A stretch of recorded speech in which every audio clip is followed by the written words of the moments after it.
13 de maio, abolição inacabada. Olá, meu nome é Nila Rodrigues, sou pesquisadora do patrimônio cultural, trabalhei por muitos anos na prefeitura, na área da descentralização cultural e depois na política de igualdade racial, que são políticas públicas.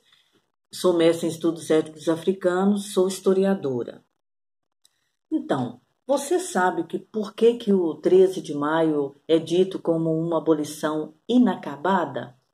Primeira coisa que a gente precisa saber para responder essa pergunta. O Brasil foi o último país das Américas a abolir a escravidão. Ponto 1. Quando a gente pensa nisso, que foi o último país e a abolição foi em 1888, a gente pensa, qual foi o primeiro país, afinal, que aboliu a escravidão? Então, o primeiro país que aboliu a escravidão foi o Haiti, e a abolição se deu num contexto revolucionário, quando os ex-escravizados expulsaram daquele território os colonizadores franceses. A revolução foi violenta, foi sangrenta e se instaurou ali não só a abolição, como um Estado Nacional. Bom, no Brasil, o período escravocrata ele foi um período muito longo mesmo, se a gente considerar o descobrimento em 1500 e o início da colonização por volta ali de uns 30 anos, 50 anos depois, né? Primeiro, a gente sabe pelas aulas de história que foi um período de extrativismo, né? Extração do pau-brasil, principalmente, e depois é que começou as grandes lavouras, né? De monoculturas, a cana-de-açúcar primeiro, lá no Nordeste e tal, né? Começando ali da Bahia de Todos os Santos, né? Que hoje é o estado da Bahia. Então, quando a gente pensa nesse período longo, né, escravocrata, a gente costuma estudar isso como um dos blocos da história do Brasil, e quando isso acontece, a gente costuma retirar o movimento desse bloco, né, desse bloco que a gente está estudando. E a gente não pode retirar esse movimento, sabe?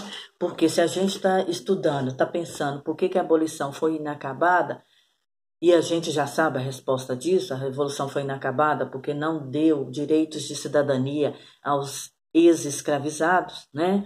Mas a gente tem que entender que, apesar dela ser uma abolição inacabada, ela é uma abolição que não aconteceu porque os brancos eram bonzinhos, apesar da lei que instaurou a abolição ser chamada de Lei Áurea. Ela não é uma lei que se deu sozinha, né? Ela é fruto de um longo processo de resistências, de revoltas escravas, de fugas, de formação de quilombos, de formação de bandos, né? Que aterrorizavam fazendas, etc, etc. Então, existe dentro do período escravocrata movimentos de negros e negros em movimentos. Para além desse movimento, existe todo um sentido em todos eles, que a gente pode perceber. A gente não conseguiu pesquisar até hoje uma revolta que tenha instaurado desde o começo, a não ser, lógico, a revolta dos malês, que aconteceu na Bahia em 1835, mas que tenham, que a maioria delas tenham pensado no retorno à África, né?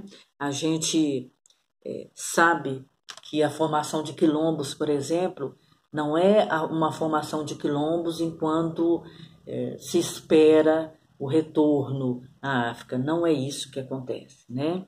Os escravizados que desciam daqueles navios nos portos, né? Eles decidiam ficar nesse espaço. Então, a gente vendo essas revoltas todas a gente pensa que havia todo um sentido em permanecer nesse território, né? E quando a gente vê essa ideia de permanecer no território, a gente percebe que existe nos movimentos e nas revoltas um sentido de pertencimento a esse território, uma reinvenção desse território, mas uma reinvenção como protagonista. Essa questão de ser protagonista, ela é importantíssima quando a gente estuda a abolição, porque a gente passa a perceber a abolição como uma espécie de diálogo conflituoso entre as elites e os escravizados, durante todo esse tempo do período escravocrata, né? Aqueles que não morreram perante a violência do trabalho no eito, esses resistiam cotidianamente, minando o sistema escravocrata, né? Então a gente precisa perceber isso. As revoltas, os quilombos, é um sentido de pertencimento, de ocupação desse lugar também, né? A gente pode perceber isso em todos os momentos em que a gente vai estudar uma revolta escrava, né? Não há uma reivindicação de um navio para levar de volta a África, né?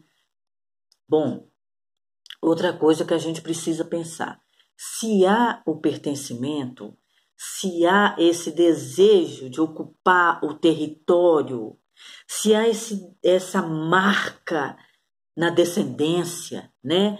Quantos filhos escravizados teriam sido libertados com a lei do ventre livre, que é antes da lei áurea? Quantos velhos escravizados, sexagenários, foram libertados e permaneceram vivos aqui, cuidando de famílias, fazendo famílias escravizadas mesmo, mas famílias dentro desse território, a partir da lei dos sexagenários. Tudo isso vai ocorrendo e as pessoas negras vão permanecendo aqui, vão deixando sua marca aqui, vão deixando sua cultura aqui, né? Vão intercambiando essa cultura com os indígenas que já eram originários daqui, vão se apropriando de celebrações, vão criando novas celebrações, vão se apropriando de elementos arquitetônicos, né, das elites, né? A gente pode pensar, por exemplo, os reinados, os congados, as guardas de Moçambique, né, que existem em reverência a Nossa Senhora do Rosário, né? Como que Nossa Senhora do Rosário dos Pretos é tratada com tanta dignidade por essas guardas, e também nas festas que essas guardas fazem, né? É muito interessante a gente pensar que foi durante muito tempo que isso foi acontecendo e os negros, na verdade, foram se firmando nesse lugar em pé de igualdade em termos culturais e em situação praticamente sem recursos, né? Mas em pé de igualdade com a produção cultural das elites, né? Então isso é muito interessante, porque hoje a gente tem as guardas de congado, hoje a gente tem quilombos, hoje a gente tem festas, hoje a gente tem igrejas monumentais de Nossa Senhora do Rosário de Pretos espalhados pelo Brasil inteiro, né? Temos modos de fazer, instrumentos musicais exclusivos de determinadas grupos culturais, né? A gente sabe do tambor, a gente sabe dos chocalhos, a gente sabe dos ritmos musicais colocados aqui pelos negros para uma descendência negra, né? E que está tão incrustado na cultura, que a gente pode chamar de cultura brasileira, né, essa diversidade toda, e está tão incrustado em pé de igualdade com influências trazidas pelas elites durante o período de colonização. Então, é importante a gente saber que a revolução que os negros fizeram neste país, ela também deve ser contada, porque ela foi uma revolução cotidiana e foi formando, para além da descendência, formando cultura que foi incrustada no que a gente chama hoje de Brasil. Então, a revolução dos negros nesse país são a demonstração de que aquela abolição inacabada, sem direitos de cidadania, apesar dela, ela existe como cidadania negra nesse país, colocada à força, reivindicada a cada dia, a cada minuto por todos nós. É uma abolição inacabada, é uma abolição que precisa ser acabada, embora ela tenha acontecido muito pelo movimento que os negros fizeram, né, nesse país durante todo o período escravocrata e depois dele, está fazendo movimento até hoje. Essa abolição ela é inacabada porque os direitos de cidadania ainda não são para todos. Os direitos de cidadania ainda não atingiram todos os negros nesse país. Para além da reparação, é preciso do reconhecimento de que ser cidadão é mais do que ir lá e votar. Ser cidadão é ter recursos, é ter condições, é ser dono de suas próprias vontades e poder exercê-la. Poder exercer sua religiosidade, poder exercer sua cultura, poder exercer a sua educação, né? Como acontece na educação dos terreiros. É possível poder exercer os seus direitos plenos de cultura e de cidadania. Isso ainda não acontece. A abolição é inacabada porque ela traz até os dias de hoje a ausência do direito aos negros até a sua própria potencialidade como protagonista nesse país. Negros escravizados construíram este país. Descendentes de negros escravizados têm direito à herança como protagonista neste país. E um protagonista não é escravizado.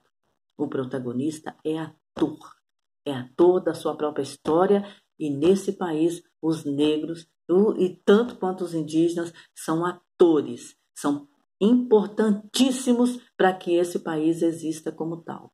E é isso que precisamos demarcar. Ainda está inacabada esta abolição, porque até nas marcas que esse país diz de cultura que ele tem, até essas marcas ele nega a participação dos negros.